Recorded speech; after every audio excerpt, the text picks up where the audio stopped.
Welcome back. And as promised, now the deadline is fast approaching for the 2025-26 budget to be voted on in Parliament. And a number of parties have rejected the current proposed budget. But addressing the Standing Committee on Finance and the Select Committee on Finance in Parliament, Godongwana, the Finance Minister said the DA had sent a letter to President Cyril Ramaphosa accepting the 0.5 percentage point VAT increment proposal in exchange, of course, for wanting laws like the Expropriation Act scrapped. The letter was leaked in the intervening period when Godongwana had to revise his budget, and the party says talks are currently underway on the matter. And for this discussion, we've then roped in political analyst Mr. Bongani Mahlangu, who joins us now to weigh in on these latest developments. So, Bongani, a very good afternoon. It's always great to have you with us. So, let's get your first initial reaction about the news of this leaked letter, allegedly sent by the DA to the president. And this was actually in that intervening period when the budget was actually not approved. In fact, it had to be postponed in Parliament. Things that Jay, and also to the colleagues and student viewers at home. So as you said, it's still an allegation of whether it is authentic or not. But when you read the contents of the letter, there are contents that the DA would have put in the public domain over a period of time.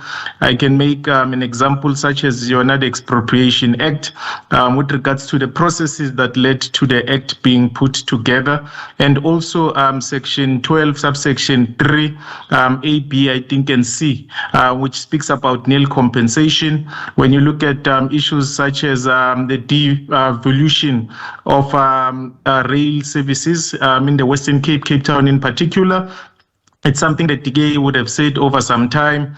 Privatization in whatever form of our ports, it's what the DA has stood for over some time. So the contents mirror what the DA has been saying over a long period of time now, even before they got into the GNU. So as so much as we may not know if it really came from them, but the contents are similar, if not the same, to what they've been raising over the years.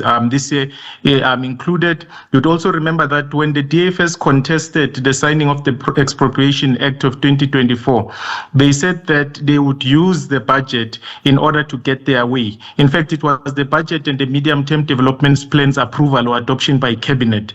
So the medium plan development plan was adopted by cabinet, and then it was the only the budget then remained, and then there was frustration with tabling the speech or tabling the budget, and then after that the speech was allowed to go through, which was the budget speech. But now the real work of getting it approved in compliance with the various acts that lead to approval, that's where now they are holding everything, or that's now where they are leveraging as an organization. So yes, there is consistency with the letter and every other thing that has been happening. You know what I find quite interesting and very confusing at the same time, Bongani, is that if this is true indeed, now the ANC's Mahlangu, as well as Secretary General yesterday speaking to the ANC, said that the ANC was still in discussions and talks with other parties about this decision, basically suggesting that this could possibly not be the case, that the DA had tabled these terms and they had agreed. And I mean, let's go a bit further into the contents of those proposed conditions by the DA there. It says they want a joint announcement made before the budget is actually presented. I think you touched on it a little bit earlier on in your initial response, by the President and Minister Steenhuisen on the agreement that is reached with the text released publicly. And then it goes on to also talk about other conditions, as you made reference to, about the issue of the Land Expropriation Act. So the budget issue is quite a sensitive and potentially destructive one, should, of course, a consensus not be reached, Bongani. Now, if the DA has indeed agreed to a partial increase on conditions that are allegedly being proposed, especially on the Land Act, what could the potential ramifications of all these developments be? I was speaking to our senior reporter who's actually at the ANC-NEC meeting there. She says now worries and questions are around why is the ANC seemingly going outside of its GNU partners every time they cannot reach a consensus with the DA. Right, no, thanks. I think I'll start with the first issue that you have raised, which is raised in the letter, the joint statements. They even say between minister and president, whereas it's actually the leader of the DA in that context and the president, leader of the ANC in that context. So if they were to go public in a joint statement, it becomes binding because you cannot go public and report on something and then go to Parliament now through formal processes and then deviate to what you would have said publicly. Then you lose credibility and it paints you in a bad way. And then when it comes to the 0.5, obviously the DA would have conditions because they would not, in fact, if you look at the 0.5 itself, it's equivalent to 0.125% if the tax were to be charged on the wealth tax. But then the DA is not even speaking about that, speaking about the 0.5. So they are saying that, okay, fine, we would agree on these conditions. And then those conditions, if you read from the letter itself, there are serious conditions. And with regards to the 0.5, you can forego that for those conditions if you were a DA. And then for the ANC to speak to other organizations outside the GNU arrangement, it's because the ANC is now desperate to get this thing through.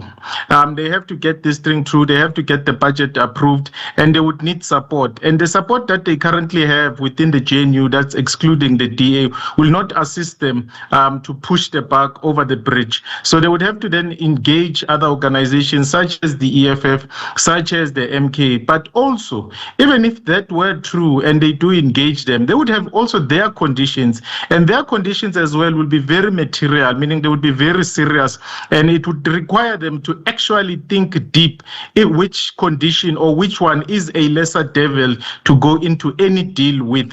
And then there might be ramifications, obviously, moving forward with regards to the GNU itself, because they had signed a statement of intent, they had put measures and structures in place to deal with issues. So now when they go out of the arrangement, they undermine all those structures, they undermine all those systems that they've put in place for deadlock mechanisms and so forth and so on.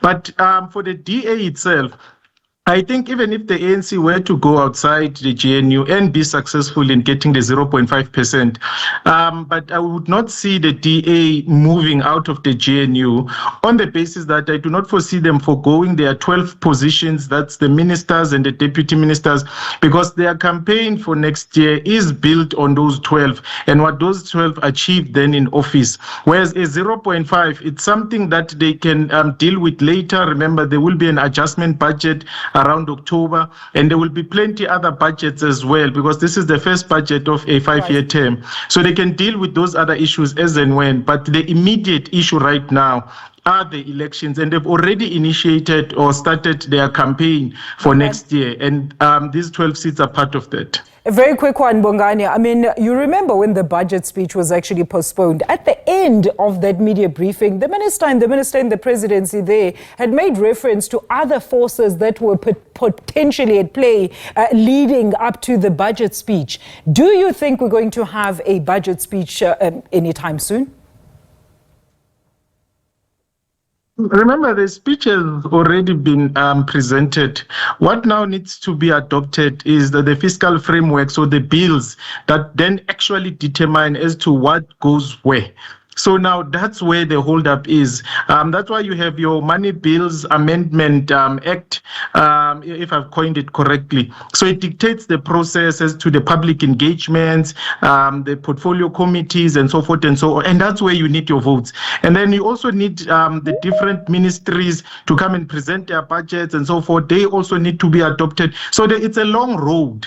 So with the speech, that's why I said, I think the consensus was allow the speech to go through, because the speech in itself is not material, meaning what the Minister of Finance would have said regarding the speech was just a presentation, a proposal.